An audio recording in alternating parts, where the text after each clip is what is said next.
Everyone, welcome back to another Lorcana video. So this is Hybrid Theory, that's the channel you're on, and we are checking out another game from CCQ Warsaw, and this match is going to be from the semifinals. So this was between our player Słonce and Kuba.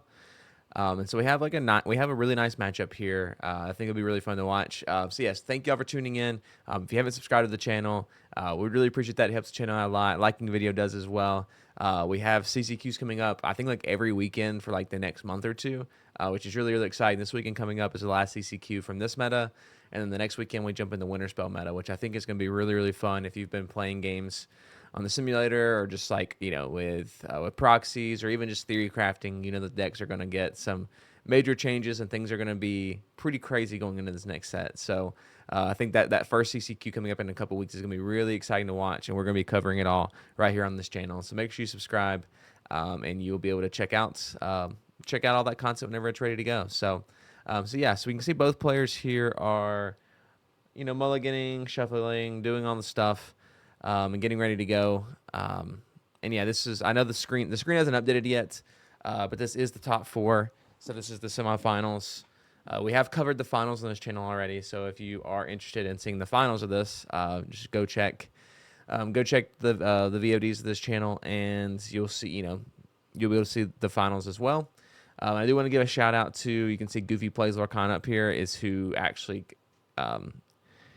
put this all together on his stream. So if you want to check out from round one all the way to the finals, go check out Goofy Plays Lorcana. And you can see this whole CCQ from start to finish. So with all that being said, we can get off and running here. So you can see Słonce, our player on the left, is running green-blue. And you can see in his hands, it's pretty important to see, like in his hand, he has ramp. And as long as you have ramp with this green-blue deck, at least in this current meta, it's consistent enough that as long as you have ramp, that you're going to be in the game. And so he does that, and he gets to go first because you can see he was the 3rd seed coming in versus Kuba was the 7th seed coming in. So he does get to go first with this green-blue deck, which is also a huge, huge advantage.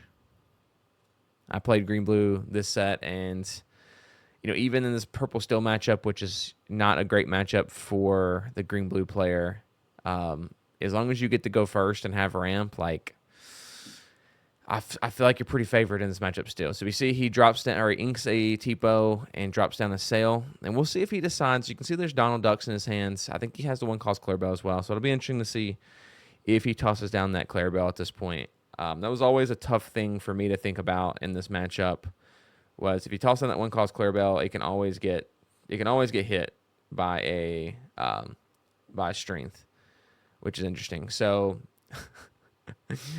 he is running Max Goof, which I find very interesting. So Max Goof is a card that, if you don't know what Max Goof does, Max Goof allows you to pull a song out of your discard and like replay it, and then it goes up to the bottom of your deck.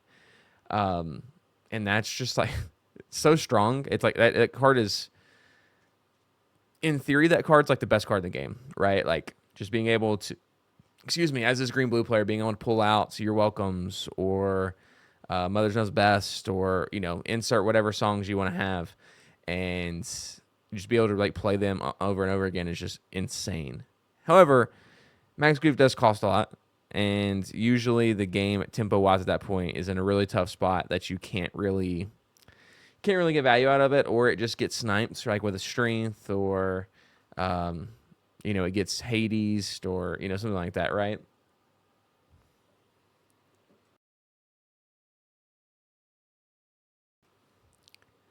So anyways, he has the Donald Duck down, which allows him to draw 2 cards at the beginning of his turn, and allows Kuba to add an extra card to his hand at the beginning of his turn as well.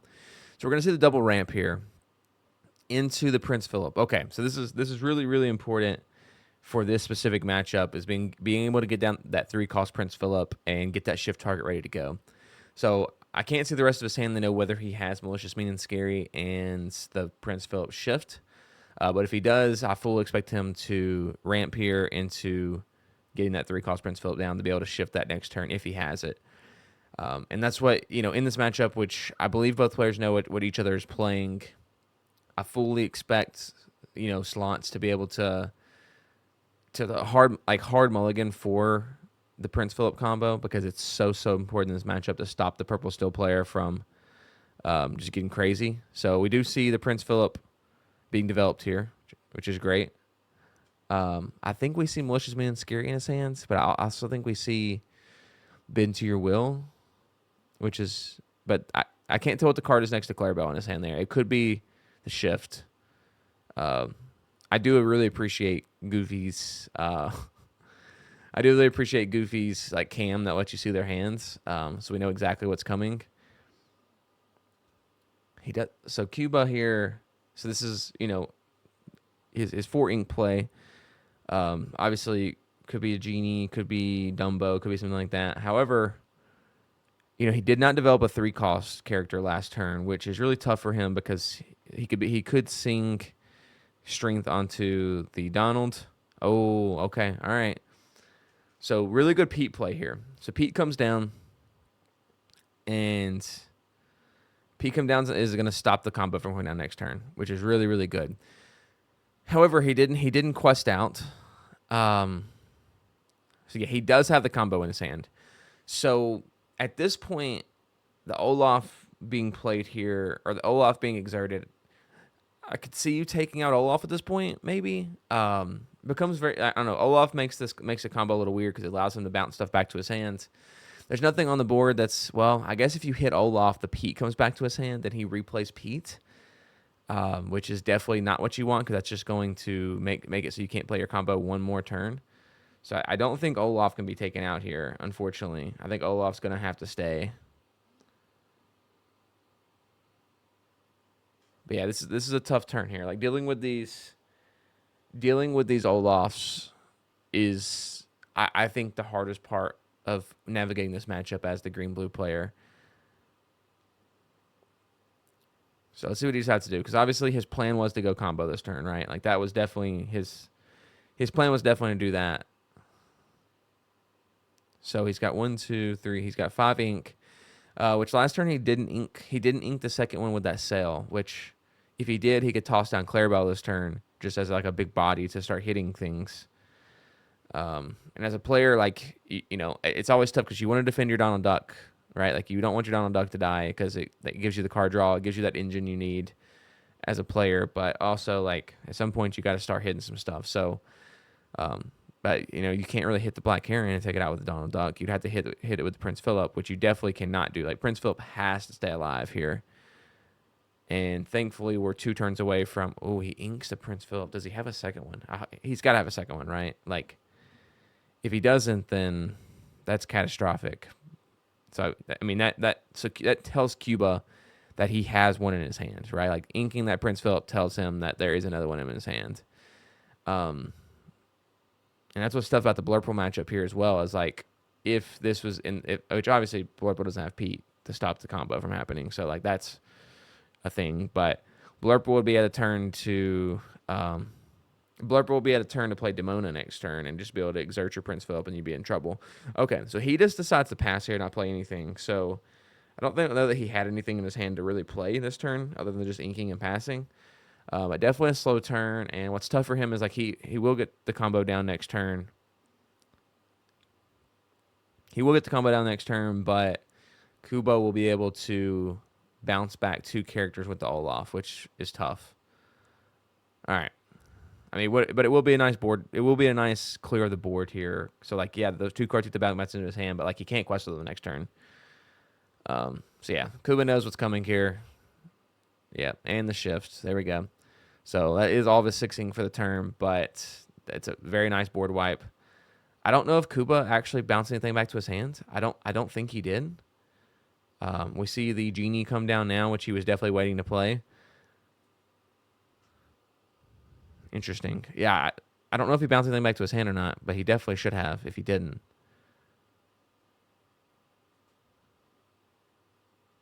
So yeah, inks the Hades. Genie comes down, passes back over. Which Genie now with the Prince Philip down on the board is like not very scary because Prince Philip can just hit it next turn. And he's only at 11 lore. Oh, he's going to bend him as well. That's rough. Yep. Okay. So he does end up getting a ton of value off of bends. He's going to quest the Prince Philip for 3. This game is Kuba's in a really rough spot now. Palace Guard will come down, and like he was just going to like instinctively quest with Genie because you normally, nothing can hit it in this green blue deck, but the one card that can is on the board with Prince Philip. So he decides not to quest, which is the correct play. All right, so Clarabelle comes down. We'll see Prince Philip quest again to go to 6. He passes it back over, and we see the Lexington come down. Now he is going to quest with Genie to go to 13, because now the Lexington can finish off the Prince Philip if it hits into the Genie.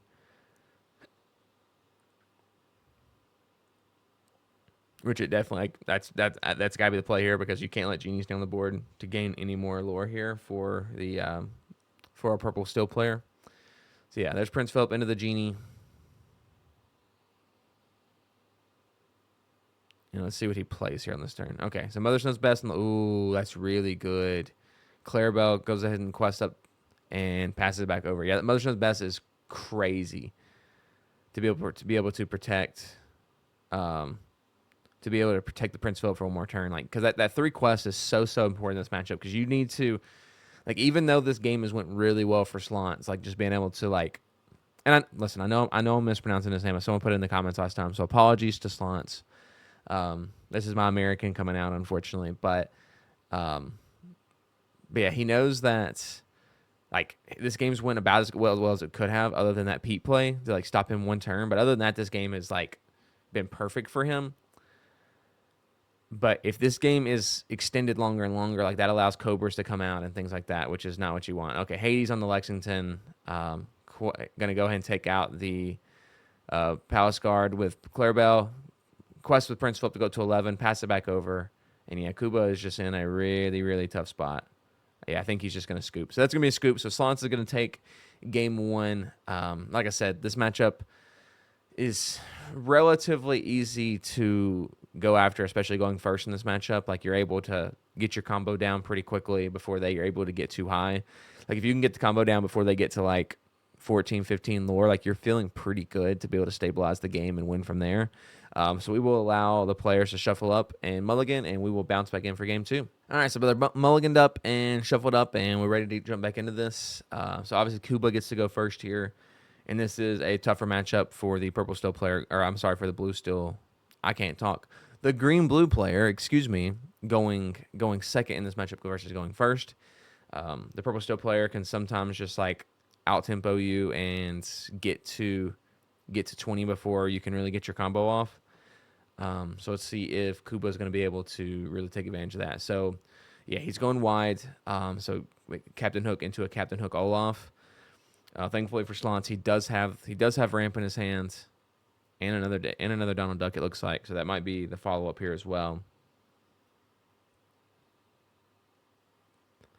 So there's a sail. He's going to draw with the sail. Okay, we see the Prince Philip drawn as well. Going to ink that Max Goof and pass it over. Yeah, Max Goof is like not good in this matchup, right? Like, oh, we see the Benja play from Kuba. So Benja, obviously in this matchup, is not that great because there's no items in the green blue deck. But Benja was a really nice tech choice for playing against dogs, the Chromicon. And I think Benja might still see play going into the next set with like dogs still being a thing, and like there's a few items that are coming out that I think are pretty interesting. So it'll be interesting to see if that's what happens here. I think he still has a sail in his hand. I think that's what that is over there. Could be wrong, but if he does, like what I'd love to see here is sail into. Oh, he has Cinderella. Okay, that's a vision of the future, not a sail. Okay, so the best play here going second is being able to sail on turn, like with 3 ink here, sail into double ink into playing Prince Philip, because that puts you next turn combo. Which is really good. So because Kuba's going to quest out here again and go to what 5, 6, 7, 8, 9. Which in the next turn he'll be able to quest again for 10, 11, 12, 13, 14, 15. So he's got that 50. He's got that critical mass of 15, which I think is really, really important. But then Słonce is going to be able to take the board out. Okay, he has bend again, which is, if you get it at the right moment in this matchup is helpful, but otherwise you're not going to use it too much in this matchup specifically. But yeah, I don't see any other play here other than playing down the small Prince Philip and going for it. Well, I don't, yeah. because he has the pieces. So I guess it's really just what do you ink here. All right, so Cinderella is going to hit into the Olaf, and we don't see anything bounce back from the Olaf. We'll see Prince Philip come down, as expected. We'll ink that vision. Ooh, another Prince Philip. Oh, he has double Prince Philip. That's crazy. That's crazy, because now he can sing with one of them and then shift on the other one and end quest for 3 next turn.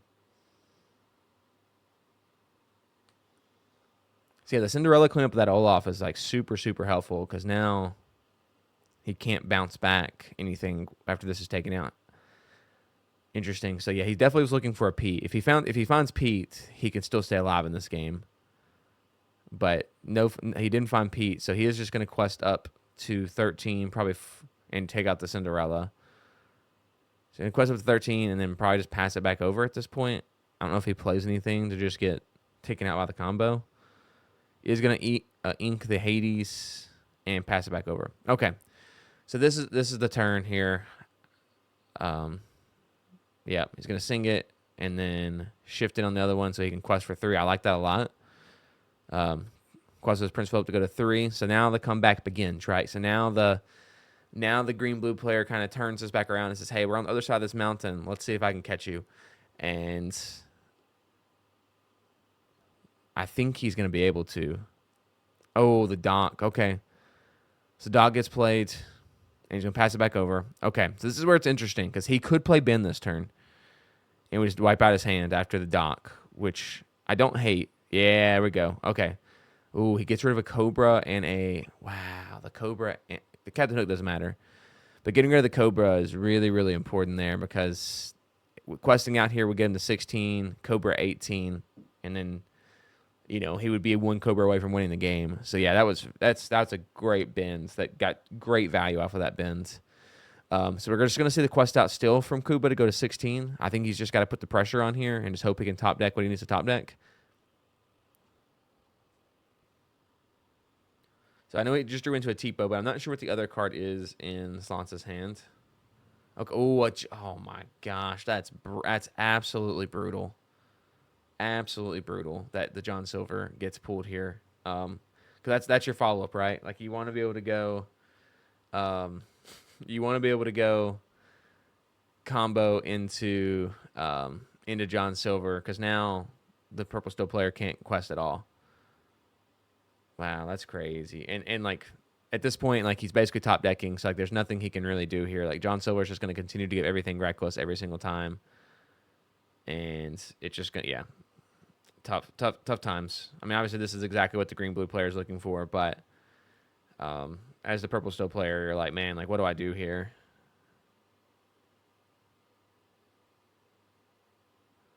So he does get Cheshire Cat down, and we see the handshake come down. So that is the game. He saw the writing on the wall, right? Like he knew once that John Silver was developed from Kuba or from Słonce that wasn't much you could do, because he was just top decking every turn. His only chance would be to like draw into a dock and try to get there, but Słonce also was up to 13 lore, so the pressure was there for him as well. So great game from Słonce. Like again, like most people considered this like Purple Steel matchup in the green blue like a really bad matchup for green blue, and I think as green blue players was able like built their deck more to fight that, I think it became much better matchup, especially if you knew how to play it and like really go after that combo, which is what you need to do in the matchup. So anyway, Słonce played that well.